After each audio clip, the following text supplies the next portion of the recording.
ಯೇಸು ಕ್ರಿಸ್ತ ಹೆಸರಿನಲ್ಲಿ ನಿಮ್ಮೆಲ್ಲರಿಗೆ ನಾನು ಶುಭಾಶಯಗಳು ಸಲ್ಲಿಸುವಂಥವನಾಗಿದ್ದೇನೆ. ದೇವರು ನಿಮ್ಮನ್ನು ಚೆನ್ನಾಗಿಟ್ಟಿದ್ದಾನೆ ಅಂತ ನಾನು ನೆನೆಸಿಕೊಂಡು ದೇವರಿಗೆ ಸ್ತೋತ್ರವನ್ನು ಸಲ್ಲಿಸುವಂಥವನಾಗಿದ್ದೇನೆ.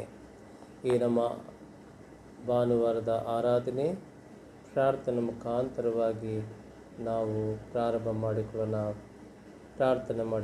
I am ಪ್ರಾರ್ಥಕರೇ.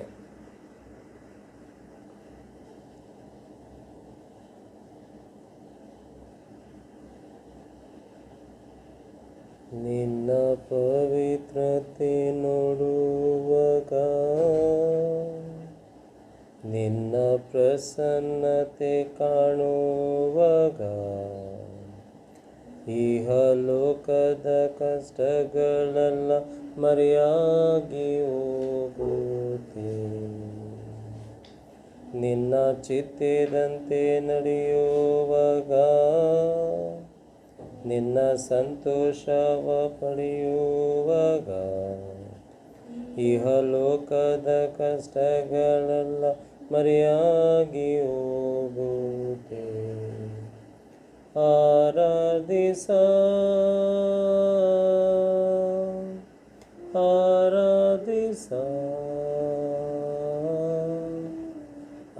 ಜೀವವು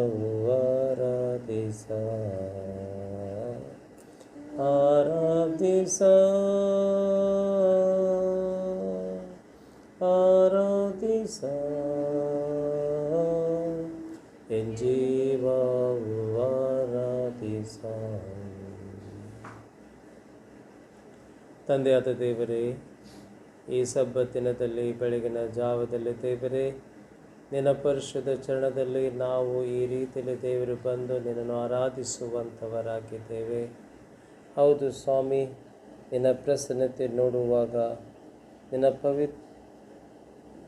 ನಿನ್ನ ಪ್ರಸನ್ನತೆ ಕಾಣುವಾಗ ಇಹಲೋಕದ ಕಷ್ಟಗಳೆಲ್ಲ ಮರೆಯಾಗಿ ಹೋಗುತ್ತೆ. ಎಷ್ಟು ಒಳ್ಳೆಯ ಮಾತುಗಳು, ನಿಜವಾದಂಥ ಮಾತುಗಳು ಸ್ವಾಮಿ. ಈ ಒಂದು ಸಮಯದಲ್ಲಿ ನಾವು ನಿನ್ನ ಆರಾಧಿಸುವಂಥ ಸಮಯದಲ್ಲಿ ನಿನಗೆ ಗೀತೆಗಳು, ಸಂಗೀತಗಳು, ನಿನ್ನ ವಾಕ್ಯಗಳು, ನಿನ್ನ ವಚನಗಳು ನಾವು ಓದಿ ಕೇಳುವಂಥ ಸಮಯದಲ್ಲಿ ನಮ್ಮ ಜೀವಿತದಲ್ಲಿರುವಂಥ ಎಲ್ಲ ಒಂದು ಸಮಸ್ಯೆಗಳಿಂದ, ಎಲ್ಲ ನಮ್ಮ ಕಾಯಿಲೆಗಳಿಂದ ನಮ್ಮನ್ನು ಬಿಡುಗಡೆ ಮಾಡಿ ನಿನ್ನ ಆಶೀರ್ವಾದವನ್ನು ನಮ್ಮನ್ನು ನಡೆಸು ಸ್ವಾಮಿ.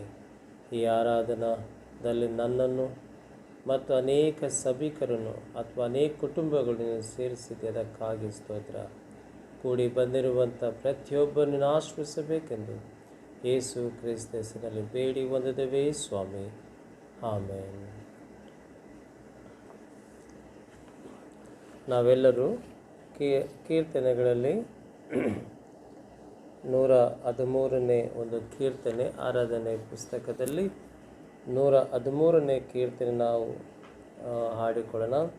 ಮೇಘರೊಡನಾದ ಯೇಸು ಕರ್ತನು ಮಹಿಮೆ ಪ್ರಭಾವದಿಂದ ಬರುವನು, ಆತನಿಗಾಗಿ ಯಾರು ಕಾಯುತ್ತಿರುವರು, ಅಂತರಿಕ್ಷದಲ್ಲಿ ನೋಡುವ. ಈ ಒಂದು ಕೀರ್ತನೆ ನಾವು ಹಾಡಿಕೊಳ್ಳೋಣ. ನಮ್ಮ ಆರಾಧನೆ ಪುಸ್ತಕದಲ್ಲಿ ಆರಾಧನೆ ಪುಸ್ತಕ 113 113ನೇ ಕೀರ್ತನೆ ನಾವು ಹಾಡಿ ದೇವರನ್ನು ಕೊಂಡಾಡಿಕೊಳ್ಳೋಣ. ಮೇಘರೊಡನಾದ ಯೇಸು ಕರ್ತನು ಮಹಿಮೆ ಪ್ರಭಾವದಿಂದ ಬರುವನು, ಆತನಿಗಾಗಿ ಯಾರು ಕಾಯುತ್ತಿರುವರು, ಅಂತರಿಕ್ಷದಲ್ಲಿ ನೋಡುವೆವು. ಆತನನ್ನು ಎದುರುಗೊಳ್ಳುವೆವು. ಮತ್ತು ಸರಿ, ಮೇಘರೊಡನಾದ ಯೇಸು ಕರ್ತನು ಮಹಿಮಾ ಪ್ರಭಾವದಿಂದ ಬರುವನು, ಆತನಿಗಾಗಿ ಯಾರು ಕಾಯುತ್ತಿರುವರು, ಅಂತರಿಕ್ಷದಲ್ಲಿ ನೋಡುವೆವು.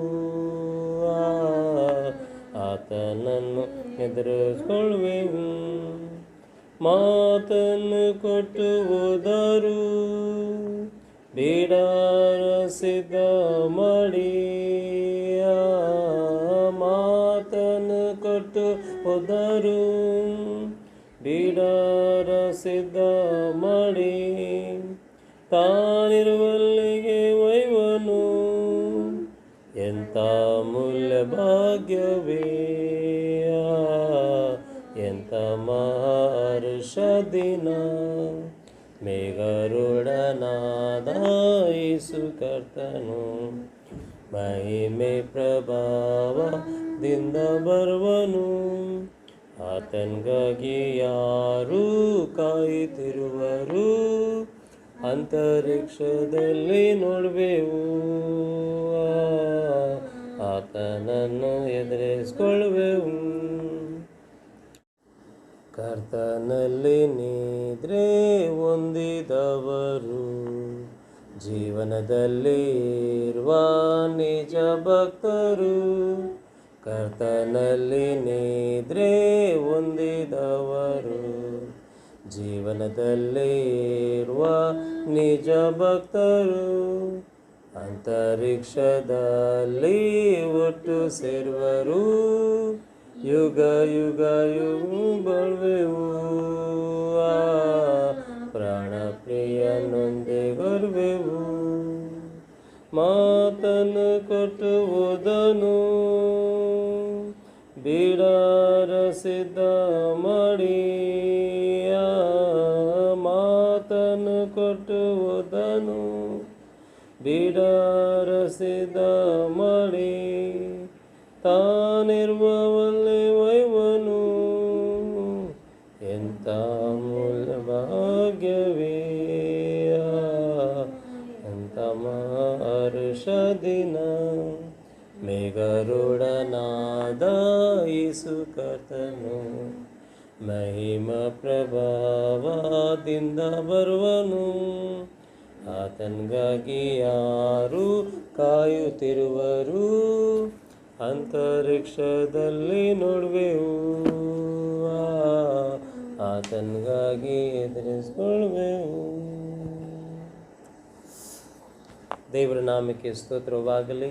ಈ ಒಂದು ಸುಂದರವಾದಂಥ ಒಂದು ಸಬ್ಬ ದಿನದಲ್ಲಿ ದೇವರು ನಮ್ಮನ್ನು ಈ ಸುಂದರವಾದಂಥ ಒಂದು ಕೀರ್ತನೆ ರಾಗ ಆಡುವಂತೆ ದೇವರು ನಮ್ಮನ್ನು ಕೂಡಿಸಿದ್ದಾನೆ. ದೇವರಿಗೆ ಸ್ತೋತ್ರವಾಗಲಿ. ನಾವು ಈ ಸಮಯದಲ್ಲಿ ದೇವರ ವಾಕ್ಯಗಳು ನಾವು ಕೇಳಲಿಕ್ಕೆ ಹೋಗುವಂಥವರಾಗಿದ್ದೇವೆ. ಅದಕ್ಕೂ ಮುಂಚೆ ಒಂದು ಪ್ರಾರ್ಥನೆ ಮಾಡಿಕೊಳ್ಳೋಣ. ಪರಲೋಕದಲ್ಲಿರುವ ನಮ್ಮ ಪರಮ ತಂದೆಯಾಗಿರುವಂಥ ದೇವರೇ, ಮತ್ತೊಂದು ಸಾರಿ ನಾವು ನಿನಗೆ ಸ್ತೋತ್ರಗಳು ಸಲ್ಲಿಸುವಂಥವರಾಗಿದ್ದೇವೆ. ಹೌದು ಸ್ವಾಮಿ, ನಮ್ಮನ್ನು ಜೀವದ ಸಂಖ್ಯೆದಲ್ಲಿಟ್ಟು ನಮ್ಮನ್ನು ನೀನು ನಡೆಸಿದಕ್ಕಾಗಿ ನಿನಗೆ ಸ್ತೋತ್ರಗಳು ಸಲ್ಲಿಸುವಂಥವರಾಗಿದ್ದೇವೆ. पिछले सप्ताह भर पिता प्रभु जी आपने हम सभी को तूने चलाया और पिता एक सुरक्षित जीवन दिया, धन्यवाद करते हैं। और पिता प्रभु जी इस नई सप्ताह के पहले दिन पिता प्रभु जी हम तेरे सन्निधि में बैठकर तेरे चरणों में बैठकर तेरी आराधना करने के लिए, तुझे स्तुति तुझे महिमा करने के लिए आपने हम सभी को जोड़ा है। इस बात के लिए हम आपको धन्यवाद करते हैं। ದೇವರೇ, ನೀನು ಮಾಡಿರುವಂತೆಲ್ಲ ಉಪಕಾರಗಳು ಅನೇಕವಾಗಿ ಉಂಟು ಸ್ವಾಮಿ. ಆ ಉಪಕಾರಗಳನ್ನ ಒಂದೊಂದು ನೆನೆಸಿಕೊಂಡು ನಿನಗೆ ಸ್ತೋತ್ರಗಳು ಸಲ್ಲಿಸುವಂಥವರಾಗಿದ್ದೇವೆ. ಈಗೋ ಸ್ವಾಮಿ, ಈ ಒಂದು ಸಮಯದಲ್ಲಿ ನಾವು ನಮ್ಮ ಕಣ್ಣುಗಳು ನಿನ್ನ ಕಡೆಗೆ ನಾವು ಎತ್ತಿದ್ದೇವೆ ಸ್ವಾಮಿ. ನೀನೇ ನಮಗೆ ಸಹಾಯಕನು, ನಮ್ಮ ರಕ್ಷಕನು ಆಗಿರುವಂಥ ದೇವರು ಆಗಿದ್ದೀಯ ಸ್ವಾಮಿ. ಈಗೋ ಸ್ವಾಮಿ, ಈ ಒಂದು ಸಮಯದಲ್ಲಿ ನಮ್ಮ ಒಂದು ಸಭೆಗಳನ್ನು ನಿನ್ನ ಆಸ್ತಿಗೆ ನಾವು ಒಪ್ಪಿಸಿಕೊಳ್ಳುತ್ತೇವೆ. ನಮ್ಮ ಸಭೆಗಳನ್ನು ದೇವರೇ ನೀನು ಕಾಪಾಡುತ್ತಾ ಸಂರಕ್ಷಿಸುತ್ತಾ ಇದುವರೆಗೆ ನೀನು ಬಂದದಕ್ಕಾಗಿ ನಿನಗೆ ಸ್ತೋತ್ರ. ದೇವರೇ, ಕುಟುಂಬ ಜೀವಿತಗಳಲ್ಲಿ ದೇವರಿನ ಪ್ರಸನ್ನ ಕೊಟ್ಟು ನಮ್ಮನ್ನು ನೀನು ನಡೆಸಿದೀಯ ಸ್ವಾಮಿ. ನಮಗೆ ಬೇಕಾದಂಥ ಎಲ್ಲ ಸಂಗತಿಗಳು ಕೊಟ್ಟು ದೇವರು ನಮ್ಮನ್ನು ನಡೆಸುತ್ತಾ ಇದ್ದೀಯಾ. ದೇವರೇ, ಸಣ್ಣ ಸಣ್ಣ ಕಾಯಿಲೆಗಳಲ್ಲಿ ದೇವರೇ ನೀ ನಮ್ಮನ್ನು ಸಂತೈಸಿ ನಮ್ಮನ್ನು ಮುಟ್ಟಿ ಗುಣಪಡಿಸುವಂಥವರಾಗಿದೆಯಾ. ನಮ್ಮ ಸಭೆಯಲ್ಲಿ ಅನೇಕರು ಅನಾರೋಗ್ಯದಲ್ಲಿ ಆಗು ಹೋಗುವಂಥವರಾಗಿದ್ದಾರೆ. ಪ್ರತಿಯೊಬ್ಬರಿಗೋಸ್ಕರವಾಗಿ ನಾವು ಪ್ರಾರ್ಥನೆ ಮಾಡುತ್ತಾ ಇದ್ದೇವೆ. ಟೈಫಾಯ್ಡ್ ಬಿಮಾರಿಗಳಿಂದ, ಜ್ವರದಿಂದ ಮತ್ತು ಸ್ವಾಮಿ ನಾನಾವಾದಂಥ ಶರೀರದ ಒಂದು ಬಲಹೀನತೆಗಳಿಂದ, ಶುಗರ್ ಪ್ರಾಬ್ಲಮ್ಗಳಿಂದ, ಹಾರ್ಟ್ ಪ್ರಾಬ್ಲಮ್ಗಳಿಂದ, ಇನ್ನೂ ಅನೇಕ ಒಂದು ಲೂಸ್ ಮೋಷನ್ ಮತ್ತು ವಾಮಿಟಿಂಗಿಂದ ದೇವರಿನ ಮಕ್ಕಳು ಆಗು ಹೋಗುತ್ತಾ ಇದ್ದಾರೆ. ದೇವರೇ, ಇಂಥ ಒಂದು ಸ್ಥಿತಿಯಲ್ಲಿ ಇರುವಾಗ ದೇವರೇ, ನಿನ್ನ ಕೃಪಾಹಸ್ತವು ಅವರ ಮೇಲೆ ಚಾಚಿ ಅವರನ್ನು ಗುಣಪಡಿಸು ಸ್ವಾಮಿ. ಅವರಿಗಿರುವಂಥ ಕಾಯಿಲೆಗಳಿಂದ ನೀನು ಬಿಡುಗಡೆ ಮಾಡಬೇಕೆಂದು ನಿಮ್ಮೊಂದಿಗೆ ನಾವು ಬೇಡಿಕೊಳ್ಳುತ್ತಾ ಇದ್ದೇವೆ. ಯೆಹೋವ ರಾಫ ಆಗಿ ದೇವರೇ, ನಮ್ಮ ಮಕ್ಕಳನ್ನು ಗುಣಪಡಿಸಿ ದೇವರೇ, ಅವರಿಗೆ ನೀವು ಆರೋಗ್ಯ ಭಾಗ್ಯವನ್ನು ಕೊಟ್ಟು ನಡೆಸು ಸ್ವಾಮಿ. ಕಳೆದ ವಾರದಲ್ಲಿ ಅನೇಕರು ತಮ್ಮ ಜನ್ಮದಿನಗಳು ಮತ್ತು ಮದುವೆಯ ಒಂದು ದಿನಮಾನಗಳು ಆಚರಿಸುವಂಥ ಒಂದು ಭಾಗ್ಯವು ಕೊಟ್ಟಿದ್ದಕ್ಕಾಗಿ ನಿನಗೆ ಸ್ತೋತ್ರ ಸಲ್ಲಿಸುವಂಥವರಾಗಿದ್ದೇವೆ. ಆಗಲೇ ಸ್ವಾಮಿ, ತಮ್ಮ ಒಂದು ಪರ್ಸ್ನಲ್ ಲೈಫಲ್ಲಿ, ತಮ್ಮ ಕುಟುಂಬ ಜೀವಿತದಲ್ಲಿ ನಿನ್ನನ್ನು ಕೊಂಡಾಡಿ ನಿನಗೆ ಸ್ತೋತ್ರ ಸಲ್ಲಿಸುವಂಥ ಕುಟುಂಬಗಳು ನಿನ್ನ ಮಕ್ಕಳಾಗುವಂತೆ ಸಹಾಯ ಮಾಡು. ಅವರ ಮದುವೆ ಜೀವಿತಗಳು ಹೆಚ್ಚೆಚ್ಚಾಗಿ ಆಶೀರ್ವಾದ ಮಾಡು. ಅವರ ಬರ್ತ್ಡೇ ದಿನಗಳನ್ನು ದೇವರೇ, ಜನ್ಮದಿನ ಆಚರಿಸುವಂಥ ಸಮಯದಲ್ಲಿ ಅವರಿಗೆ ಇನ್ನೂ ಹೆಚ್ಚಾಗಿ ರೀತಿಯಲ್ಲಿ ನೀನು ಅವರನ್ನು ಆಶ್ರಯಿಸಿ, ನಿನ್ನ ಬಲ, ನಿನ್ನ ಆರೋಗ್ಯ, ನಿನ್ನ ಆಯುಷ್ಯವರು ಕೊಟ್ಟು ಅವರು ನಡೆಸ್ಕೊಂಡು ಮುಂದೆ ಸಾಗಬೇಕೆಂತಂದು ಪ್ರಾರ್ಥನೆ ಮಾಡುತ್ತಾ ಇದ್ದೇವೆ. ದೇವರೇ, ನಮ್ಮ ಮುಂದೆ ಭಾಳ ದೊಡ್ಡದಾದಂಥ ಒಂದು ಸಮಸ್ಯೆ ಉಂಟು ಸ್ವಾಮಿ. ಅದು ಕೊರೋನಾ ವೈರಸ್ ಇಂದ ನಾವು ಜೀವಿಸಬೇಕಂತಂದು ದೇವರೇ, ವ್ಯಾಕ್ಸಿನ್ ಯಾವಾಗ ಬರ್ತದೆ ನಮಗೆ ಗುರುತಿಲ್ಲ ದೇವರೇ. ಆದರೆ ನಿನ್ನ ಮಕ್ಕಳು, ನಿನ್ನ ಜ್ಞಾನಿಗಳು ಅದು ಇನ್ನೂ ಪ್ರಯತ್ನ ಮಾಡುವಂಥವರಾಗಿದ್ದಾರೆ. ಆ ಕೊರೋನಾ ವ್ಯಾಕ್ಸಿನ್ ಬರೋದಕ್ಕಿಂತ ಮೊದಲು ಸ್ವಾಮಿ, ನಾವು ಈ ಒಂದು ಜೀವನವು ಇದೇ ರೀತಿಯಲ್ಲಿ ನಾವು ಜೀವಿಸಬೇಕಂತಂದು ಸರ್ಕಾರವು ನಮಗೆ ತೀರ್ಮಾನಗಳು ಮಾಡಿದ್ದಾರೆ ದೇವರೇ. ಇಂಥ ಒಂದು ಸ್ಥಿತಿಯಲ್ಲಿ ದೇವರೇ, ನಾವು ಯಾವ ರೀತಿಯಲ್ಲಿ ಜೀವಿಸಬೇಕು, ಏನು ಮಾಡಬೇಕು, ಏನು ಮಾಡಬಾರದು ಅಂತ ವಿಷಯಗಳು ನಮಗೆ ಪರಿಚಯ ಮಾಡಿ ದೇವರೇ, ಅದಕ್ಕೆ ತಕ್ಕಂತೆ ನಾವು ಈ ಲೋಕದಲ್ಲಿ ಜೀವಿಸಿ ನಿನಗೆ ಮಹಿಮೆ ಕೊಡುವಂಥ ನಿನ್ನ ಮಕ್ಕಳಾಗುವಂತೆ ನಮ್ಮನ್ನು ಸಹಾಯ ಮಾಡು ಸ್ವಾಮಿ. ಈ ಒಂದು ಕೊರೋನಾ ವೈರಸ್ಸಿಂದ ದೇವರೇ, ಅನೇಕ 1 ಲಕ್ಷಕ್ಕಿಂತ ಹೆಚ್ಚಾಗಿ ನಮ್ಮ ಭಾರತ ದೇಶದಲ್ಲಿ ಈ ರೋಗಿಯಿಂದ ಪೀಡಿತ ಆಗಿರುವಂಥವರಾಗಿದ್ದಾರೆ. ಸುಮಾರು 2,000ಕ್ಕಿಂತ ಹೆಚ್ಚಾಗಿ ಜನರು ಸತ್ತಿದ್ದಾರೆ ದೇವರೇ. ಮತ್ತು ಅನೇಕರು ಗುಣವನ್ನು ಹೊಂದಿಕೊಂಡು ಮನೆಗಳಿಗೆ ಹೋಗಿರುವಂಥವರಾಗಿದ್ದಾರೆ ದೇವರೇ. ನಾವು ಪ್ರಾರ್ಥನೆ ಮಾಡುತ್ತೇವೆ ಸ್ವಾಮಿ, ಈ ನಿನ್ನ ಕೊರೋನಾ ವೈರಸ್ಸಿಂದ ಪೀಡಿತ ಆಗಿರುವಂಥ ಒಂದೊಂದು ಮಕ್ಕಳು ನಮ್ಮ ದೇಶದಲ್ಲಿ, ವಿದೇಶದಲ್ಲಿ, ಅನೇಕ ಲೋಕದ ಎಲ್ಲ ದೇಶಗಳಲ್ಲಿ ದೇವರೇ, ಅವರ ಜೀವಿತಗಳನ್ನು ಮುಟ್ಟಿ ನೀನು ಸ್ವಸ್ಥ ಅನುಗ್ರಹಿಸು ದೇವರೇ. ಎಲ್ಲ ಡಾಕ್ಟರ್ಗಳು, ನರ್ಸಸ್ಗಳನ್ನು ದೇವರೇ, ಮತ್ತು ಎಲ್ಲ ಒಂದು ಮೆಡಿಕಲ್ ಸ್ಟಾಫ್ನ ಆಸ್ತಿಗೆ ಒಪ್ಪಿಸ್ತಾ ಇದ್ದೇವೆ ದೇವರೇ. ಅವರನ್ನು ಗುಣಪಡಿಸು. ಅವರ ಒಂದು ಮುಖಾಂತರವಾಗಿ ನೀನು ಅವರನ್ನು ಮುಟ್ಟಿ ಗುಣಪಡಿಸಬೇಕೆಂದು ಪ್ರಾರ್ಥನೆ ಮಾಡುತ್ತೇವೆ. ಅವರು ಮಾಡುವಂಥ ಪ್ರಯತ್ನಗಳಲ್ಲಿ ಸಹಾಯಕನಾಗಿರು ಸ್ವಾಮಿ. ವಿಶೇಷವಾಗಿ ನಮ್ಮ ಅಧಿಕಾರಿಗಳಿಗೋಸ್ಕರವಾಗಿ, ನಮ್ಮ ರಾಜಕೀಯ ಒಂದು ನಾಯಕರಿಗೋಸ್ಕರವಾಗಿ ನಾವು ಪ್ರಾರ್ಥನೆ ಮಾಡುತ್ತೇವೆ ದೇವರೇ. ಪರಲೋಕದ ವಿವೇಕವನ್ನು, ಜ್ಞಾನವನ್ನು, ತಿಳುವಳಿಕೆ ಕೊಟ್ಟು ದೇವರೇ, ಅವರು ನಿನ್ನನ್ನು ಗ್ರಹಿಸಿಕೊಂಡು ನಿನ್ನ ಚಿತ್ತದಂತೆ ತಾವು ಕಾರ್ಯಗಳು ನಡೆಸಿ ಈ ದೇಶವನ್ನು, ಜನರನ್ನು ಪರಿಪಾಲನೆ ಮಾಡುವಂತೆ, ಈ ಒಂದು ಕೊರೋನಾ ವೈರಸ್ಗಳಿಂದ ಅವರಿಗೆ ಒಂದು ಒಳ್ಳೆಯ ಜೀವನ ಜೀವಿಸಲಿಕ್ಕೆ ಅನೇಕ ಮಾರ್ಗಗಳು ಸಿದ್ಧಪಡಿಸುವಂತೆ ನೀನು ಅವರಿಗೆ ಸಹಾಯಕನಾಗಿರು ಸ್ವಾಮಿ. ವಿಶೇಷವಾಗಿ ರೆಡ್ ಝೋನ್ ಏರಿಯಾಗಳಿಗೋಸ್ಕರವಾಗಿ ನಾವು ಪ್ರಾರ್ಥನೆ ಮಾಡುತ್ತೇವೆ. ಜನರು ಇನ್ನೂ ಹೊರಗಡೆ ಬಂದು ಸೋಷಿಯಲ್ ಡಿಸ್ಟೆನ್ಸ್ ಇಡಲಾರದೆ ದೇವರೇ, ಇನ್ನೂ ಭಯಂಕರ ಸ್ಥಿತಿ ಆಗುವಂಥದ್ದಾಗುತ್ತಾ ಉಂಟು ಸ್ವಾಮಿ. ಇಂಥ ಒಂದು ಸಮಯದಲ್ಲಿ ದೇವರೇ, ನೀನು ಅವರೊಂದಿಗೆ ಮಾತನಾಡಿ ದೇವರೇ, ಸೋಷಿಯಲ್ ಡಿಸ್ಟೆನ್ಸ್ ಇಟ್ಟುಕೊಂಡು ಜೀವಿಸೋದ್ರಲ್ಲಿ ನಾವಿಂದು ಕೊರೋನಾ ವೈರಸ್ ಜಯ ಹೊಂದಲಿಕ್ಕೆ ಸಾಧ್ಯ ಉಂಟು ಅಂತಂದು ಈ ಮಾತುಗಳಿಂದ ಅವರಿಗೆ ನೀನು ಪ್ರೇರೇಪಣೆ ಮಾಡಬೇಕೆಂದು ಬೇಡಿಕೊಳ್ಳುತ್ತಾ ಇದ್ದೇವೆ. ಅದೇ ರೀತಿಯಲ್ಲಿ ದೇವರೇ, ನಾವು ಪ್ರಾರ್ಥನೆ ಮಾಡುತ್ತೇವೆ. ನಾವು ಮಾಸ್ಕ್ಗಳು ಹಾಕ್ಕೊಂಡು ನಮ್ಮ ಕೈಗಳು ಸುರಕ್ಷಿತವಿಟ್ಟುಕೊಂಡು ನಾವು ಜೀವಿಸುವಂತೆ ನಮಗೆ ಸಹಾಯಕನಾಗಿರು ಸ್ವಾಮಿ. ನಿನ್ನ ಜನರಿಗೆ ದೇವರೇ, ಏನೇನು ಅಗತ್ಯಗಳುಂಟು ದೇವರೇ, ಈ ಎಲ್ಲವೂ ಸರಿ ಸಮಯಕ್ಕೆ ಸಿಗುವಂತೆ ನಿನ್ನ ಕೃಪೆ ನೀಡಬೇಕೆಂದು ನಿಮ್ಮೊಂದಿಗೆ ನಾವು ಬೇಡಿಕೊಳ್ಳುತ್ತಾ ಇದ್ದೇವೆ. ವಿಶೇಷವಾಗಿ ನಮ್ಮ ಧಾರಾವಿ ಮತ್ತು ಮಾಟುಂಗ ಏರಿಯಾದಲ್ಲಿರುವಂಥ ಎಲ್ಲ ಒಂದು ಜನರಿಗೋಸ್ಕರವಾಗಿ ನಾವು ಪ್ರಾರ್ಥನೆ ಮಾಡುತ್ತಾ ಇದ್ದೇವೆ. ಅನೇಕ ಜನರು ದೇವರೇ ಕೊರೋನಾ ಪೇಷಂಟ್ಗಳಾಗುತ್ತಾ ಇದ್ದಾರೆ. ಅವಳು ಭಾಳ ಹೆಚ್ಚಾಗಿ ಅದನ್ನು ಅನೇಕರಿಗೆ ಈ ರೋಗವನ್ನು ಮುಟ್ಟುವಂಥದ್ದಾಗಿ ಉಂಟು ಸ್ವಾಮಿ. ದೇವರೇ, ನಿನ್ನೊಂದಿಗೆ ನಾವು ಪ್ರಾರ್ಥನೆ ಮಾಡುತ್ತೇವೆ ಸ್ವಾಮಿ. ನೀನು ದೇವರೇ, ನಿನ್ನ ಹಸ್ತವು ಚಾಚಿ ಆ ಎಲ್ಲ ಒಂದು ಏರಿಯಾಗಳನ್ನು ದೇವರು ಮುಟ್ಟಿ ಗುಣಪಡಿಸು ಸ್ವಾಮಿ. ಅದರಲ್ಲಿನ ವಿಶ್ವಾಸಿ ಮಕ್ಕಳನ್ನ ಆಸ್ತೆಗೆ ಒಪ್ಪಿಸ್ತೇವೆ ಸ್ವಾಮಿ. ಕೆಲವರು ಕೋವಿಡ್ ಪೇಷಂಟಿಂದ ಕೊರೋನಾ ವೈರಸ್ಗಳಿಂದ ಸತ್ತು ಹೋಗುತ್ತಾ ಇದ್ದಾರೆ. ಅವರ ಆತ್ಮಗಳಿಗೆ ಶಾಂತಿ ಸಮಾಧಾನವು ಮತ್ತು ಕುಟುಂಬದಲ್ಲಿ ನಿನ್ನ ಪ್ರೀತಿ ಐಕ್ಯತೆ ಕೊಟ್ಟು ಅವರನ್ನು ನಡೆಸು ಸ್ವಾಮಿ. ವಿಶೇಷವಾಗಿ ನಮ್ಮ ಶಾಲು ಮತ್ತು ಬೇತೇಲ್ ಸಭೆ ಎಲ್ಲ ಕುಟುಂಬಗಳನ್ನು ನಿನ್ನ ಆಸ್ತೆಗೆ ನಾವು ಸಮರ್ಪಿಸುತ್ತಾ ಇದ್ದೇವೆ ಸ್ವಾಮಿ.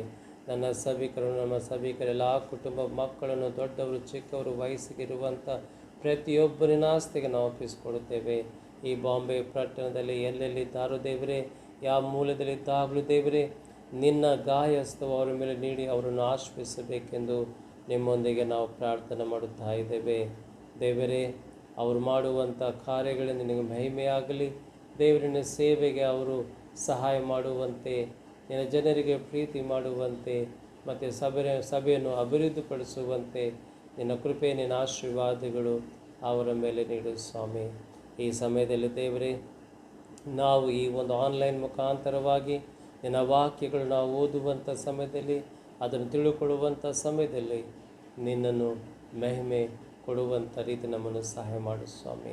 ದೇವರೇ, ಇವತ್ತು ವಿಶೇಷವಾದಂಥ ಒಂದು ಆರಾಧನೆಯಲ್ಲಿ ನೀನು ನಮಗೆ ಸಹಾಯಕನಾಗಿರು. ಯಾಕಂದರೆ ನೀನು ಇವತ್ತು ಪರಲೋಕಕ್ಕೆ ಎತ್ತಲ್ಪಟ್ಟಿರುವಂಥ ಒಂದು ದಿನವಾಗಿದೆ ಅಂತ ನಾವು ನೆನೆಸಿಕೊಂಡು ನಿನಗೆ ಸ್ತೋತ್ರ ಸಲ್ಲಿಸುವಂಥವರಾಗಿದ್ದೇವೆ. ಮುಂದಿನ ಸಮಯ ನಿನ್ನ ಆಸ್ತೆಗೆ ಒಪ್ಪಿಸುತ್ತೆ. ಪ್ರಾರ್ಥನೆ ಯೇಸು ಕ್ರಿಸ್ತ ಹೆಸರಿನಲ್ಲಿ ಬೇಡಿ ಹೊಂದಿದ್ದೇವೆ ಸ್ವಾಮಿ, ಆಮೇನ್. ಪರಲೋಕದಲ್ಲಿರುವ ನಮ್ಮ ತಂದೆ, ನಿನ್ನ ನಾಮ ಪರಿಶುದ್ಧವೆಂದು ನೆನೆಸಲ್ಪಡಲಿ. ನಿನ್ನ ರಾಜ್ಯವು ಬರಲಿ. ನಿನ್ನ ಚಿತ್ತ ಪರಲೋಕದ ನೆರವೇರು ಪ್ರಕಾರ ಭೂಲೋಕದ ನೆರವೇರಲಿ. ನಮ್ಮನ್ನಿಂದ ಹಾರ್ನಡೆ ಮಾತೈ ಪಾಲಿಸಿಕೊಡು. ನಮಗೆ ತಪ್ಪು ಮಾಡಿದವರು ಕ್ಷಮಿಸಿದಂತೆ ನಮ್ಮ ತಪ್ಪುಗಳು ಕ್ಷಮಿಸು. ನಮ್ಮನ್ನು ಶೋಧನೆ ಒಳಗೆ ಸೇರಿಸದೆ ಕೇಳಿಂದ ತಪ್ಪಿಸು. ಯಾಕಂದರೆ ರಾಜ್ಯವು ಬಲು ಮಹಿಮೆ ಸದಾಕಾಲ ನಿನವೇ ಸ್ವಾಮಿ, ಆಮೇನ್.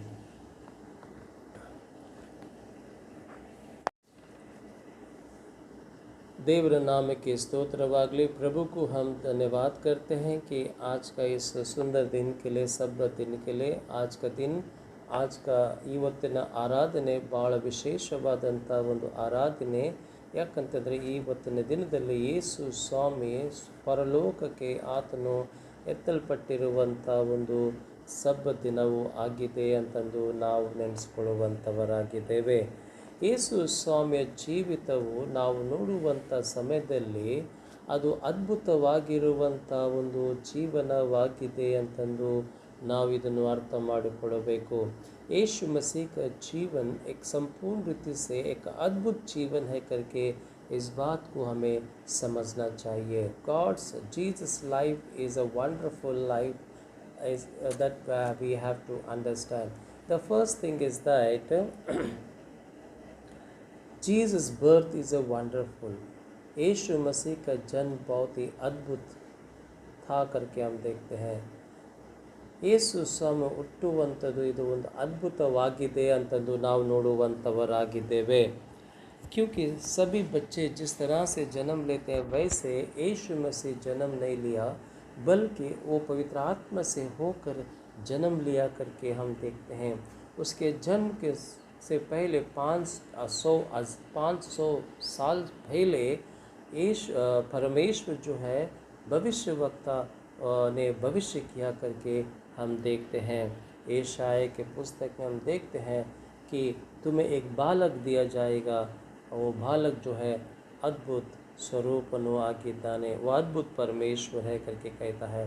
इसीलिए यीशु मसीह का जन्म जो है बहुत ही अद्भुत रीति से पवित्र आत्मा से परिपूर्ण होकर मरियम कुंवारी के कोख से जन्म लिया है. ये अद्भुत बातें यीशु मसीह का जन्म के बारे हैं.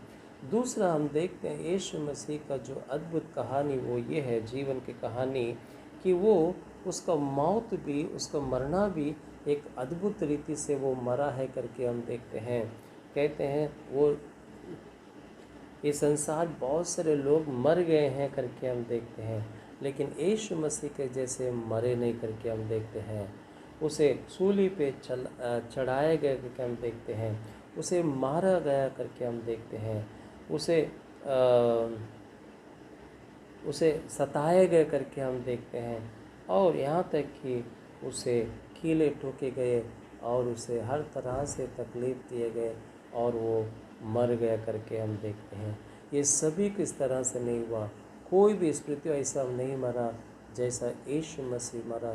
उसका मरना भी वो एक अद्भुत रीति से वो मरा है करके हम यीशु मसीह के जीवन से हम जानते हैं। और तीसरी बात हम ये देखते हैं, यीशु मसीह जी उठना भी एक अद्भुत रीति से वो जी उठा है करके हम देखते हैं। इस संसार में बहुत से लोग जन्मे हैं, बहुत से लोग मरे हैं, लेकिन कोई पुनः जीवित नहीं हुआ, कोई पुनरुत्थान नहीं हुआ। केवल अगर कोई हुआ है वो है यीशु मसीह, जो मरों में से जी उठा है, पुनरुत्थान से वो जी उठा है करके हम देखते हैं। वो फिर वापस जीवंत हुआ है करके हम देखते हैं। केवल यीशु मसीह जीवित उठा है। इस संसार में पृथ्वी बहुत सारे संत आए हैं, बहुत से राजा हैं आए हैं, जन्मे हैं, जिए हैं, प्रवचन किए हैं और वो मर गए हैं। केवल मेरा और आपका, हम सभी का यीशु मसीह ಒಬ್ಬನೇ ಯೇಸು ಸ್ವಾಮಿ ಆತನು ಪುನರುತ್ಥಾನ ಹೊಂದಿರುವಂಥವನಾಗಿದ್ದಾನೆ। ये पुनरुत्थान यीशु मसीह का वो अद्भुत है करके हम देखते हैं, और कोई दूसरा यीशु मसीह के जैसा पुनरुत्थान नहीं हुआ करके हम देखते हैं। और चौथी बात जो आज हम लोग मनन करने वाले हैं, ನಾಲ್ಕನೇ ವಿಷಯ ಇವತ್ತು ನಾವು ಕೇಳುವಂಥವರಾಗಿದ್ದೇವೆ, वो है यीशु मसीह का उठा लेना, स्वर्ग उठा लेना। वो भी एक अद्भुत कार्य यीशु मसीह के जीवन का एक हिस्सा है। इस बात को हमें समझना है। ಯೇಸು ಸ್ವಾಮಿನ ಪರಲೋಕಕ್ಕೆ ಎತ್ತಲ್ಪಡುವಂಥದ್ದು ಅದು ಒಂದು ಅದ್ಭುತವಾಗಿದೆ ಅಂತಂದು ನಾವು ಇದನ್ನು ಅರ್ಥ ಮಾಡಿಕೊಳ್ಳಬೇಕು ಪ್ರಿಯರೇ। ಇದು ಯೇಸು ಸ್ವಾಮಿ ಜೀವಿತದ ಒಂದು ಬಹಳ ಮುಖ್ಯ ಅಂಶವಾಗಿದೆ ಅಂತಂದು ನಾವು ನೋಡುವಂಥವರಾಗಿದ್ದೇವೆ। ಯೇಸು मसीह 40 दिन तक पुनरुत्थान होने के समाधिಯಿಂದ ಎದ್ದ ನಂತರ, पुनरुत्थान आद नंतर समाधि से जीवन वो पुनरुत्थान होकर 40 दिन वो पृथ्वी पे रहा करके हम देखते हैं। और 40 दिन यीशु मसीह अनेक बहुत सारे समय अपने ಶಿಷ್ಯರ से मिला, ಅನೇಕ ಸಾರಿ ತನ್ನ ಶಿಷ್ಯರೊಂದಿಗೆ ಆತನು ಭೇಟಿಯಾಗಿದ್ದನು ಅಂತ ನಾವು ನೋಡುತ್ತೇವೆ। ಅನೇಕ ಅದ್ಭುತ ಕಾರ್ಯಗಳು ಆತನು ಮಾಡಿದ್ದಾನೆ ಅಂತ ನಾವು ನೋಡ್ತೇವೆ। बहुत सारे अद्भुत कार्य उसने किया करके हम देखते हैं, और साथ ही साथ उसने प्रचार किया करके हम देखते हैं। क्या प्रचार किया, ಏನು ಬೋಧನೆ ಮಾಡಿದ, what he has taught to people, he has taught the people about the kingdom of God। उसने प्रचार में ये किया कि परमेश्वर के राज्य के बारे में, स्वर्ग राज्य के बारे में उन्होंने प्रचार किया करके हम देखते हैं। पहले अध्याय प्रेरित काम के पहले अध्याय के 3 वचन में हम देखते हैं। कोई पढ़े इस समय इस वचन को, प्रेरितों के काम उसके पहले अध्याय के 3 वचन।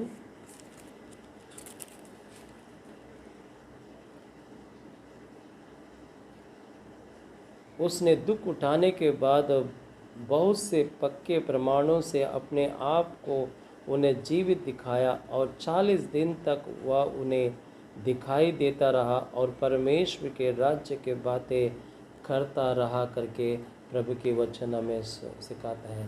40 दिन तक यीशु में से अपने शिष्यों को दिखता रहा, अद्भुत कार्य करता रहा, और साथ ही साथ परमेश्वर के राज्य के बारे में उन्हें सिखाता रहा करके हम देखते हैं। और इस तरह से 40वां दिन यीशु मसीह परमेश्वर के पास यानी कि स्वर्ग को उठा लिया गया करके हम देखते हैं। मेरे प्रियो, ನನ್ನ ಪ್ರಿಯ ಸಹೋದರ ಸಹೋದರರೇ, आज का ये संदेश या आज का ये दिन प्रभु यीशु मसीह को उठा लिया जाना वो इतना विशेष है, इतना महत्वपूर्ण है। ಇದು ಭಾಳ ಅದ್ಭುತವಾಗಿದೆ ನನಗೋಸ್ಕರವಾಗಿ, ನಿಮಗೋಸ್ಕರವಾಗಿ, ಇಡೀ ಯೇಸು ಸ್ವಾಮಿಯ ನಂಬಿದ ತನ್ನ ಮಕ್ಕಳಿಗೋಸ್ಕರವಾಗಿ ಅದು ಭಾಳ ಅದ್ಭುತವಾಗಿದೆ ಅಂತ ನಾವು ನೋಡುತ್ತೇವೆ। ಯಾಕಂತಂದರೆ ಯೇಸು ಮಸೀಹ ಜಬ್ ಉಸೆ ಉಠಾ ಲಿಯಾ ಗಯಾ, ಯಾವಾಗ ಯೇಸು ಸ್ವಾಮಿನು ಎತ್ತಲ್ಪಟ್ಟಂಥ ಸಮಯದಲ್ಲಿ ಅಥವಾ ಆಕಾಶ ಪರಲೋಕಕ್ಕೆ ಆತನು ಹೋಗುವಂಥ ಸಮಯದಲ್ಲಿ ಆತನು ಹೇಳಿರುವಂಥ ಕೆಲವು ಮಾತುಗಳು ಅಥವಾ ಆತ ನುಡಿರುವಂಥ ಮಾತುಗಳು ಇವತ್ತು ನಾವು ನೆನಪು ಮಾಡಿಕೊಂಡು ನಮ್ಮ ವಿಶ್ವಾಸ ಜೀವಿತವನ್ನು ನಾವು धैर्यपಡಿಸಿಕೊಳ್ಳೋಣ प्रियरे। आज यीशु मसीह की उन बातों को जो आखिरी बातें कहते हैं उस बातों को हम याद करते हुए हमारे विश्वास के जीवन को हम जबरदस्त करें या फिर उसे बलवंत करने में प्रभु की आत्मा में सहायता करे करके हम देखते हैं। पहली बात हम देखते हैं कि यीशु मसीह जब स्वर्गलोक को उठा लिया गया तभी यीशु मसीह अपने शिष्यों को दिया हुआ पहला आज्ञा क्या है, इस बात को हम देखते हैं। वो ये दिया कि जाओ मेरे लिए आप गवाही बनो करके वहाँ पर लिखा है करके हम देखते हैं। देखिए पहले अध्याय के प्रेरित काम के वहाँ पर लिखा है 8वें वचन पढ़ते हैं। पहले जो हमारा आज का पाठ है ಇವತ್ತು हम प्रेरित काम अपोस्तल कृत्य के उसके पहले अध्याय के 6 से ले 11 के वचन में 8वें वचन में यीशु मसीह एक आज्ञा देता है। वो आज्ञा है देखो, परंतु जब पवित्र आत्मा तुम पर आएगा तब तुम सामर्थ्य पाओगे और यरूशलेम में और सारे यहूदिया और समारिया में और पृथ्वी के चौर तक मेरे गवाह होंगे करके। You have to become a witness to me. ದೇವರು ನಮಗೆ ಆತನು ಸಾಕ್ಷಿಗಳು ಆಗಬೇಕಂತಂದು ಆತನು ಹೇಳಿರುವಂಥ ಮಾತುಗಳು ಆಗಿದೆ। यीशु मसीह पहली बात अगर उठा लेने जाने से पहले अपने शिष्यों को कहा कि तुम मेरे गवाही बने, ನನ್ನ ಸಾಕ್ಷಿಗಳು ಆಗಿರಬೇಕು ಅಂತ ನಾವು ನೋಡುತ್ತೇವೆ। कैसे ಸಾಕ್ಷಿಗಳಾಗಿರಬೇಕು, ಯಾವ ರೀತಿಯಲ್ಲಿ ಸಾಕ್ಷಿಗಳಾಗಬೇಕಂತಂದು ಆತನು ಹೇಳುವಂಥ ಸಮಯದಲ್ಲಿ ಯಾವ ರೀತಿಯಲ್ಲಿ ನಾವು ಸಾಕ್ಷಿಗಳಾಗಬೇಕು ಅಂತಂದು ಆತನು ಹೇಳುವಂಥ ಸಮಯದಲ್ಲಿ ಮತ್ತಾಯನ ಬರೆದ ಸುವಾರ್ತೆ 28ನೇ ಸಂಧಿ ನಾವು 19ನೇ ವಚನದಲ್ಲಿ ನಾವು ಓದುವಂಥವರಾಗಿದ್ದೇವೆ। मत्ती उसके 28 अध्याय के 19वें अध्याय को हम पढ़ते हैं।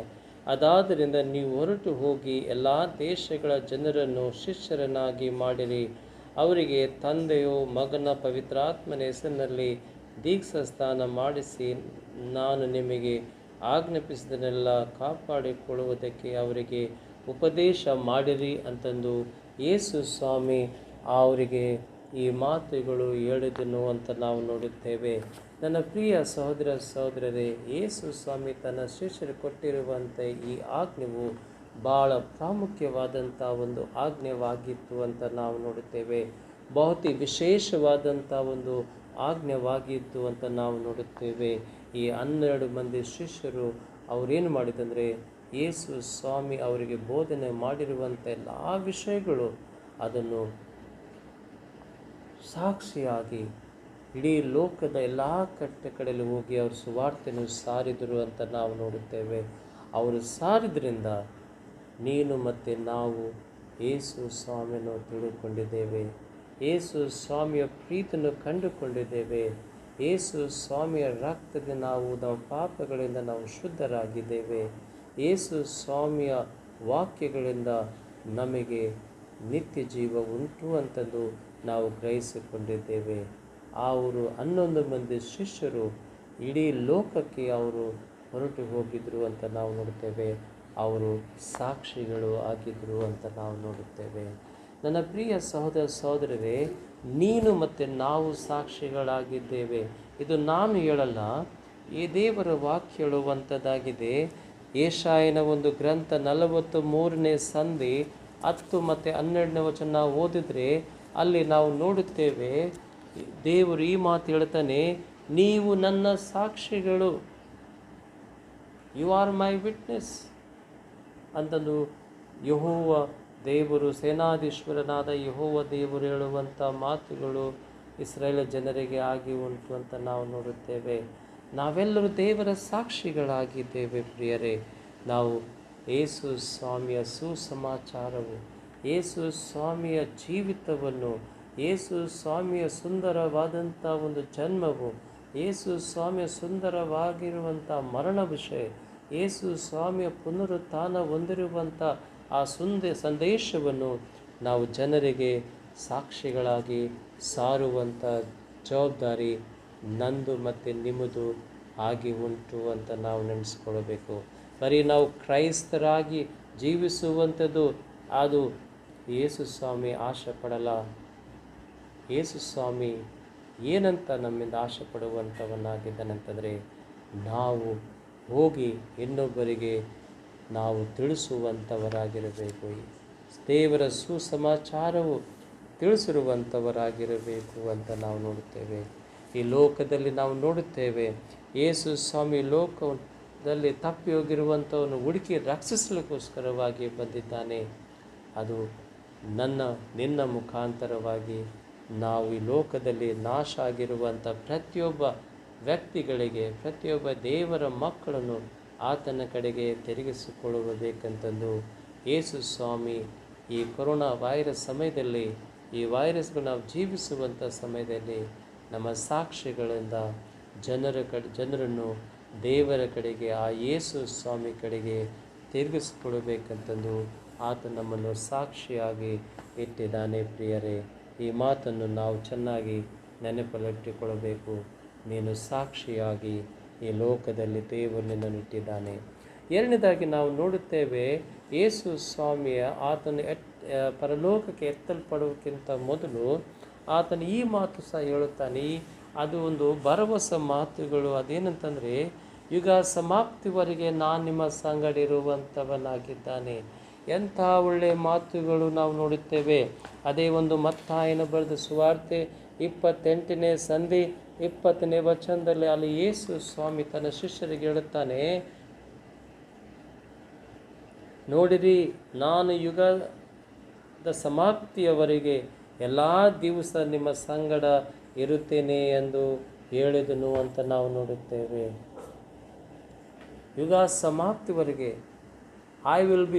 I am with you always till the end of the age. मैं तुम्हारे साथ ಯುಗ ಸಮಾಪ್ತಿ ತಕ್ मैं रहूँगा ಅಂತಂದು ಯೇಸು ಸ್ವಾಮಿ ಹೇಳಿರುವಂಥ ಮಾತುಗಳು ನಾವು ನೆನಪು ಮಾಡಿಕೊಳ್ಳೋಣ. ಈ ನನ್ನ ಸ್ವಾಮಿ ಯೇಸು स्वामी जब परलोक को उठा लिया जाने से पहले अपने शिष्यों को एक भरोसा, ಆ ಭರೋಸಾ ಒಂದು ಆಶೆ, ಒಂದು ನಿರೀಕ್ಷೆ ಮಾತು ಏನಂತಂದರೆ, ನಾನು ನಿಮ್ಮ ಸಂಗಡ ಇರುವಂಥವನಾಗಿದ್ದೇನೆ, ಯುಗ ಸಮಾಪ್ತಿವರೆಗೆ ನಿನ್ನ ಸಂಗಡ ಇರುವಂಥವನಾಗಿದ್ದೇನೆ. ಕೆಲವು ಸಾರಿ ನಾವು ಯೋಚನೆ ಮಾಡುತ್ತೇವೆ, कभी कभी हम इस तरह सोचते हैं, क्या परमेश्वर मेरे साथ है, क्या परमेश्वर मुझे देख रहा है, क्या प्रभु मेरे साथ चल रहा है, क्या प्रभु मेरे साथ जीवन जी रहा है, प्रभु मुझे संभाल रहे हैं.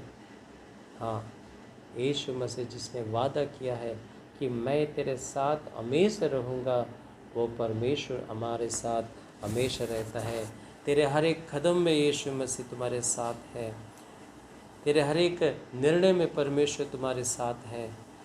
अपने हर एक समस्याओं में परमेश्वर यीशु मसीह हमारे साथ रहता है. हमारे खुशी में परमेश्वर साथ रहता है.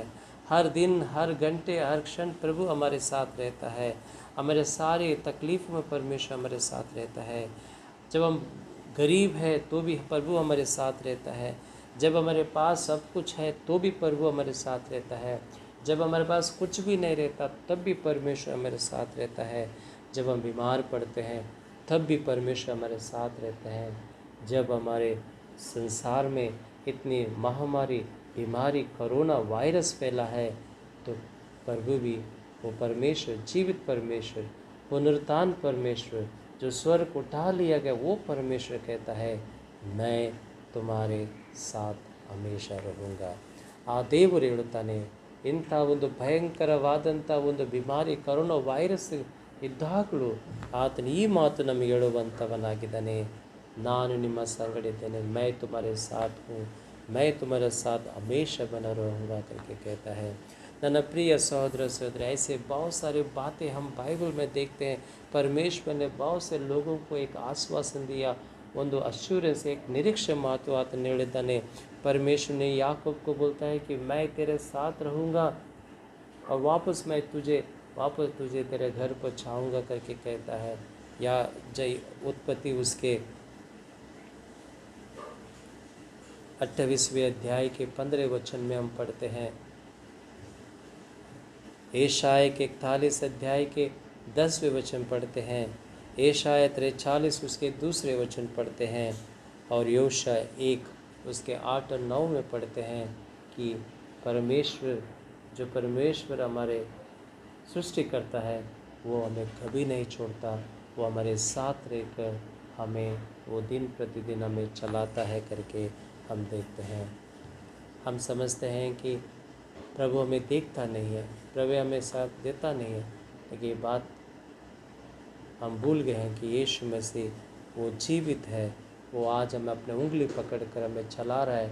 तभी तो आज मैं और आप हम सब उसके साथ साथ उसके हाथों में हाथ डालते हुए हम सुरक्षित जीवन जी रहे हैं, क्योंकि यीशु मसीह इम्मानुएल जो परमेश्वर हमारे संग रहता है, गॉड इज़ विद अस, हमारे साथ है। इस वचन का अर्थ है वो यीशु मसीह ಇವತ್ತು ನನ್ನ ಮತ್ತು ನಿಮ್ಮ ಸಂಗಡ ಆತನು ಇರುವಂಥವನಾಗಿದ್ದಾನೆ। ಇದು ಎರಡನೇ ಮಾತು, ತನ್ನ ಶಿಷ್ಯರಿಗೆ ಭರವಸೆ ಕೊಟ್ಟು ಅವರಿಗೆ धैर्यವನ್ನು पಡಿಸಿದ। वही परमेश्वर आज मुझे और आपको ये हिम्मत दे रहा है कि मैं तुम्हारे साथ हूँ युग समाप्त तक।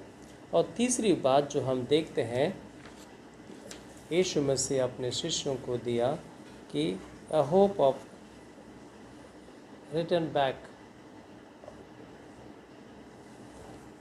तीसरी बात हम देखते हैं कि यहाँ पर हम देखते हैं कि जब यीशु मसीह उठा लिया गया और उस समय शिष्यों ने देखता रहा परमेश्वर यीशु मसीह को उठा लिया गया, और वो देखते ही रहे थे, तभी स्वर्ग से दो सफ़ेद कपड़े में लिपटे हुए दो व्यक्ति वहाँ पर आए करके हम देखते हैं। और दो व्यक्ति आने के बाद वो कहते हैं, क्या देख रहे हैं आप लोग? देखते हैं, हम पढ़ते हैं प्रेरितों के काम अपोस्तल कृत्यಗಳು उसके पहले अध्याय के 11वें वचन में हम पढ़ते हैं। वहाँ पर देखिए कितने सुंदर रीति से वहाँ पर देवदूत बोलते हैं, स्वर्गदूत कहते हैं, और उनसे कहा, ए गलील के पुरुषों, तुम क्यों खड़े आकाश की ओर देख रहे हो? यही यीशु जो तुम्हारे पास से स्वर्ग पर उठा लिया गया है, जिस रीति से तुमने उसे स्वर्ग को जाते देखा है, वैसे ही उसी तरह उसी रीति से वह फिर आएगा। देखिए, जिस रीति से तुमने उसे स्वर्ग को जाते देखा है, उसी रीति से वह फिर आएगा करके वो संदेश होता है। यीशु मसीह स्वर्ग उठा लिए जाने के बाद में ಯೇಸು ಪರಲೋಕಕ್ಕೆ ಎತ್ತಲ್ಪಟ್ಟ ನಂತರ ಅಲ್ಲಿ ಎರಡು ಸ್ವರ್ಗದೂತರು ಬಂದು ಶಿಷ್ಯರಿಗೆ ಹೇಳ್ತಾನೆ, ಯಾವ ರೀತಿಯಲ್ಲಿ ಆತನು ಎತ್ತಲ್ಪಟ್ಟಿದ್ದಾನೆ ಅದೇ ರೀತಿಯಲ್ಲಿ ಆತನು ತಿರುಗಿ ಬರುವಂಥವನಾಗಿದ್ದಾನೆ ಅಂತ ನಾವು ನೋಡ್ತೇವೆ। ನೋಡ್ರಿ 11ನೇ ವಚನ ನಾವು ನೋಡುತ್ತೇವೆ, ಕೊನೆ ಬಂದೆ, ಆ ಯೇಸು ಯಾವ ರೀತಿಯಲ್ಲಿ ಆಕಾಶದೊಳಗೆ ಹೋಗಿರುವುದನ್ನು ನೀವು ಕಂಡಿರೋ ಅದೇ ರೀತಿಯಲ್ಲಿ ಬರುವನು ಎಂದು ಹೇಳಿದನು ಅಂತ ನಾವು ನೋಡುತ್ತೇವೆ। जिस तरह से वो उठा लिया गया है, वैसे यीशु मसीह ವಾಪಸ್ ಆಯಿಗ, ತಿರುಗಿ ಆತನು ಬರುವಂಥವನಾಗಿದ್ದಾನೆ ಅಂತ ನಾವು ನೋಡುತ್ತೇವೆ। यीशु मसीह प्रेरितों के काम में वहाँ पर लिखा है 3 बार वो कहता है, क्या कहता है? मैं आऊँगा, I am coming, I will come soon. 22वें अध्याय रेवल्यूशन प्रकाशित वाक्य उसके 22वें अध्याय के 7, 12 और 20 के वचन में हम पढ़ते हैं, ನಾನು ಬರುತ್ತೇನೆ, ನಾನು ಬೇಗ ಬರುತ್ತೇನೆ, ನಾನು ಬರುತ್ತೇನೆ ಅಂತಂದು ಆತನು ಹೇಳಿರುವಂಥ ಮಾತುಗಳು ನಾವು ನೋಡುವಂಥವರಾಗಿದ್ದೇವೆ। ಯೇಸು ಸ್ವಾಮಿ ಹೇಳಿರುವಂಥ ಮಾತುಗಳು, ನಾನು ಬರುತ್ತೇನೆ ಆತನು ಹೇಳಿದ್ದಾನೆ। ಎರಡನೇದಾಗಿ ನಾವು ನೋಡುತ್ತೇವೆ, ದೇವದೂತರು ಸ್ವರ್ಗದೂತರು ಹೇಳಿರುವಂಥ ಮಾತುಗಳು, ಯಾವ ರೀತಿಯಲ್ಲಿ ಪರಲೋಕಕ್ಕೆ ಆತನು ಎತ್ತಲ್ಪಟ್ಟಿದ್ದಾನೆ ಅದೇ ರೀತಿಯಲ್ಲಿ ಆತನು ಬರುವಂಥವನಾಗಿದ್ದಾನೆ, ಆ ದೇವದೂತರು ಹೇಳಿರುವಂಥ ಮಾತುಗಳು ಅಪೊಸ್ತಲ ಪೌಲನು ಸಹ ಹೇಳುತ್ತಾನೆ। ಮೊದಲನೇ ಥೆಸಲೋನಿಕದವರಿಗೆ ಬರೆದ ಪತ್ರಿಕೆ 4ನೇ ಸಂಧಿಯಲ್ಲಿ ಆತನು 16ನೇ ವಚನದಲ್ಲಿ ಈ ಮಾತು ಹೇಳುವಂಥವನಾಗಿದ್ದಾನೆ. ನೋಡ್ರಿ, पहला तस्सलुनीन उसके 4वें अध्याय के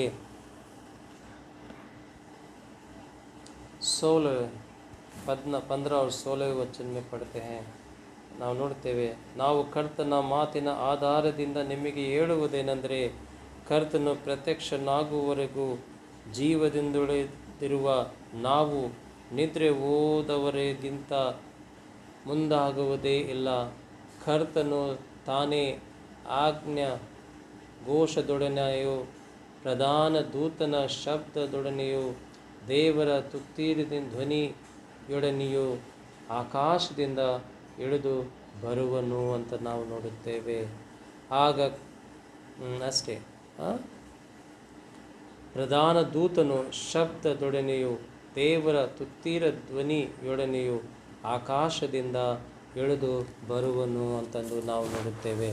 ಅಪೊಸ್ತಲ ಪೌಲನು ಸಹ ನಮಗೆ ಹೇಳುತ್ತಾನೆ, ಯಾವ ರೀತಿಯಲ್ಲಿ ಯೇಸು ಸ್ವಾಮಿ ಎತ್ತಲ್ಪಟ್ಟಿದ್ದಾನೆ ಅದೇ ರೀತಿಯಲ್ಲಿ ಆಕಾಶದಲ್ಲಿ ತುತ್ತೂರಿ ಬಾರಿಸುತ್ತಾ ಶಬ್ದಗಳಿಂದ ಬಾರಿಸುತ್ತಾ ದೇವದೂತರ ಸಂಗಡ ಆತನು ಇಳಿಯುವಂಥವನಾಗಿದ್ದಾನೆ ಅಂತ ನಾವು ನೋಡುವಂಥವರಾಗಿದ್ದೇವೆ. ನನ್ನ ಪ್ರಿಯ ಸಹೋದರ ಸಹೋದರಿಯರೇ, वो शिष्य कितने धन्य है जिस तरह से वे यीशु मसीह को स्वर्ग की ओर उठा लिया जाते हुए देखे हैं, वैसे ही आने के समय भी हम सभी देखेंगे करके प्रेरितों के काम उसके पहले अध्याय रेवल्यूशन प्रकाशित उसके पहले अध्याय के 7वें वचन में हम पढ़ते हैं. बोलिए, प्रेरितों के रेवल्यूशन प्रकाशित वाक्य उसके पहले अध्याय के 7वें वचन में इस प्रकार से लिखा है, देखो वह बादलों के साथ आने वाला है और हर एक आँखें उसे देखेगी, वरन जिन्होंने उसे भेजा था वे भी उसे देखेगा, और पृथ्वी के सारे कुल उसके कारण छाती पीटेगी. हाँ आमीन करके बोलते हैं. हर एक आँखें उसे देखेगा.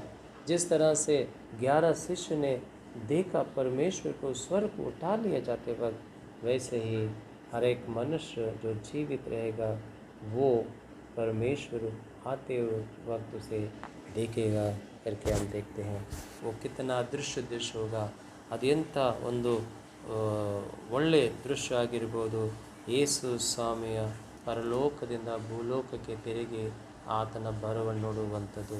ನನ್ನ ಪ್ರಿಯ ಸಹೋದರ ಸಹೋದರರೇ, ಯಾರು ದೇವರಲ್ಲಿ ನಂಬಿಕೆ ವಿಶ್ವಾಸದಿಂದ ಕೊನೆಯವರೆಗೆ ಜೀವಿಸುತ್ತಾರೋ, ಶಾಶ್ವತವಾದ ವಿಶ್ವಾಸದಿಂದ ಜೀವಿಸುತ್ತಾರೋ, ಆ ವಿಶ್ವಾಸದಲ್ಲಿ ಅವರು ಗಟ್ಟಿಯಾಗಿ ಜೀವಿಸಿರುವಂಥ ಸಮಯದಲ್ಲಿ ಅವರೇ ದೇವರನ್ನು ನೋಡುವಂಥವರಾಗಿದ್ದಾರೆ ಅಂತ ನಾವು ನೋಡುತ್ತೇವೆ. मत्ती उसके 24वें अध्याय के 13 वचन पढ़ते हैं. मत्तायನ ಬರೆದ ಸುವಾರ್ತೆ 24ನೇ ಸಂಧಿ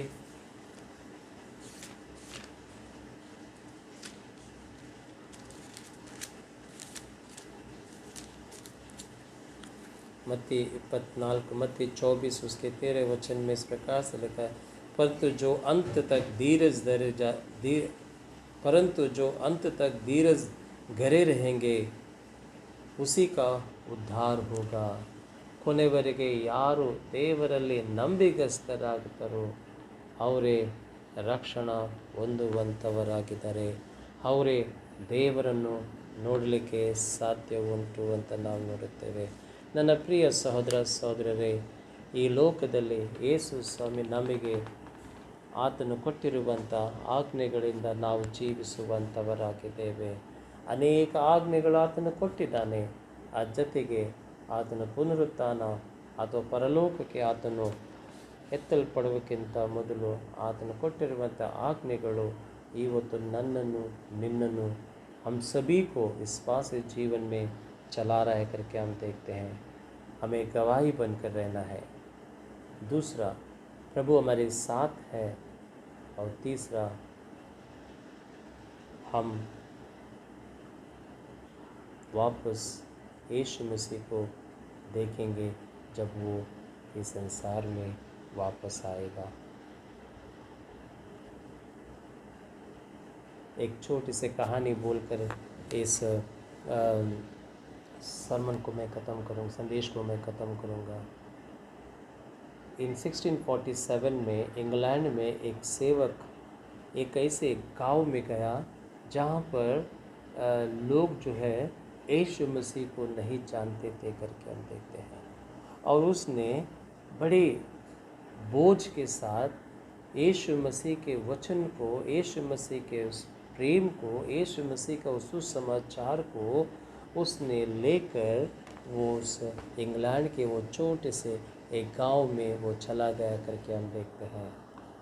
जिस तरह से उसने यीशु मसीह को जाना और यीशु मसीह उद्धार पाया और वो जाना कि मैं भी यीशु मसीह का जो कमीशन जो आज्ञा दी है, जो 11 शिष्यों को दिया है, जो 12 शिष्यों को दी है, मैं भी जाकर दूसरों को सुसमाचार बांटूं, ऐसे वो चले गए करके हम देखते हैं। और जब उस गांव में चले गए, वहाँ पर देखता है कोई भी मसीह परिवार नहीं रहते हैं, सब अन्य धर्म के लोग वहाँ पर रहते हैं और यीशु मसीह को जानने वाला एक परिवार भी वहाँ पर हो नहीं पाता है। इसलिए वो क्या करता है, उनके बीच में रहकर वो प्रार्थना करता है, उनके बीच में रहकर उनके जीवन को वो जीने के लिए प्रयत्न करता है। और जब वो मिल जाता है, जब उनके फ्रेंडली हो जाता है, तब उसने क्या किया मालूम है, उसे परमेश्वर का प्रेम के बारे में गवाही बना करके हम देखते हैं, परमेश्वर के वचन बताया करके हम देखते हैं, परमेश्वर के प्रेम के बारे में उन्हें बताया करके हम देखते हैं। और दिन बीतते गए, ऐसे 15-20 साल हो गया। 20 साल में हम देखते हैं कि वहाँ पर जितने भी घर थे, जितने भी गांव थे आसपास के, पूरे गांव पूरा यीशु मसीह का एक विश्वासी गांव बन गया करके हम देखते हैं। सारे लोग यीशु मसीह को विश्वास किया करके हम देखते हैं, यीशु मसीह का प्रेम को जान गया करके हम देखते हैं। और हर सुबह शाम प्रभु की आराधना करने वाले परिवार बन गए। एक दिन शाम को इस तरह से वो गांव में जब टहल रहा था, तो हर घर में, हर परिवार में सारे लोग मिलकर प्रभु की आराधना, प्रभु की स्तुति, प्रभु की महिमा करने वाले लोग बने करके वो देखा करके हम देखते हैं। तब उसे एहसास हुआ, ये प्रभु, मैंने एक अच्छा गवाही तेरा बनकर तेरे सुसमाचार तेरे लोगों को दिया, और वैसे ही ये लोग भी दूसरों के लिए गवाही बने करके उसने परमेश्वर से प्रार्थना किया और उसने अपने जीवन जी कर आगे निकल गया करके हम देखते हैं। आज मैं और आप प्रभु की दृष्टि में साक्षीगण आगे दे देते हैं। हम सभी साक्षी हैं। We are all witness to the Lord. आज परमेश्वर हमें ये कहता है, तुम मेरे गवाही है। क्या गवाही दे रहे हो? ನೀವು ನನ್ನ ಸಾಕ್ಷಿಗಳಾಗಿ ನನ್ನ ಸಾಕ್ಷಿ ನೀನು ಸಾರುತ್ತಾ ಇದ್ದೀರಾ, ನನ್ನ ಬೋಧನೆಗಳು ನೀವು ಸಾರುತ್ತಾ ಇದ್ದೀರಾ? ऐसे कितने लोग हमारे आस पास यीशु मसीह को ना जानते हुए लोग नाश हो रहे हैं। कभी आपने चाहा कि मैंने यीशु मसीह उद्धार पाया, यीशु मसीह को पाया, यीशु मसीह प्रेम को पाया, मैं वो यीशु मसीह मेरे दोस्त को, मेरे भाई, मेरे बहन, मेरे दोस्त को, मेरे रिश्तेदारों को मैं सुनाऊं, मेरे पड़ोसी को मैं सुनाऊं?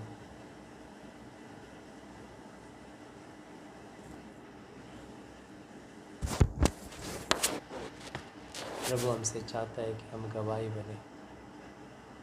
साधु सुंदर सिंह एक बड़ा सेवक करें, हिंदू ब्राह्मण पंजाब से थे करके हम देखते हैं। क्रिश्चियन स्कूल में वो पढ़ रहा था। जब यीशु मसीह के जब बाइबल दिया गया तो उसने गुस्से में उसे फाड़ दिया करके हम देखते हैं। जीवन में एक ऐसा समय आया कि उसके दिल में शांति नहीं थी करके हम देखते हैं। उसको बेचैनी था करके हम देखते हैं। वो नाराज़ था करके हम देखते हैं। उसको जीवन में जीवन क्या है वो समझ नहीं पाया। ऐसी स्थिति में उसने परमेश्वर के सामने ऐसे अपने रूम में प्रार्थना किया, अगर कोई परमेश्वर जीवित है, ऐसा कोई परमेश्वर है जो मुझे जीवन दे सकता है, वो जीवित परमेश्वर को वो मुझसे बातें करें। और इस तरह से हम देखते हैं कि एक दिन जब वो सो गया तो परमेश्वर यीशु मसीह उनसे बातें किया। और जैसे वो बातें किया, जब बाद में उसने अपना जीवन यीशु मसीह को सौंप दिया और उसने एक गवाही बनकर दूसरों को प्रभु का सुसमाचार बांटते हुए वो अपने जीवन त्याग दिया करके हम देखते हैं, जीवन को समर्पण किया करके हम देखते हैं। उसका जीवन एक गवाही जीवन आज हमारे लिए है करके हम देखते हैं। जैसे यीशु मसीह इस संसार में आया, अपने पिता के लिए गवाही था, वैसे ही आज मैं और तुम ನಾವೆಲ್ಲರೂ ಯೇಸು ಸ್ವಾಮಿಗೆ ನಾವು ಸಾಕ್ಷಿಗಳಾಗಿರಬೇಕು. ನಾಶ ಆಗುವಂಥ ಜನರಿಗೆ ನಾವು ಸುಗಂಧ ತೈಲವಾಗಿ ಸಾಕ್ಷಿಗಳಾಗುವಂತೆ ದೇವರು ನಮ್ಮಿಂದ ಆಶೆ ಪಡುವಂಥವನಾಗಿದ್ದಾನೆ. ದೇವರ ವಾಕ್ಯಗಳು ನಿಮ್ಮ ಜೀವಿತವನ್ನು ಆಶೀರ್ವಾದ ಮಾಡಲಿ प्रियरे। प्रभु इस वचन को तुम्हारे जीवितों को आशीष करे।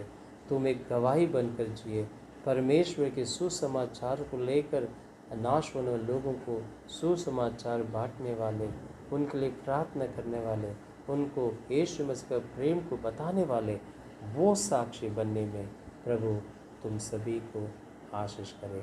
आइए हम प्रार्थना करें। ತಂದೆಯಾದ ದೇವರೇ, ನಿನಗೆ ಸ್ತೋತ್ರ स्वामी। प्रभु हम आपको धन्यवाद करते हैं इस समय के लिए जो आपने हमें दी है पिता। प्रभु हम आपकी गवाही हैं, क्योंकि पिता आपने अपने शिष्यों को कहा तुम मेरे गवाही हैं।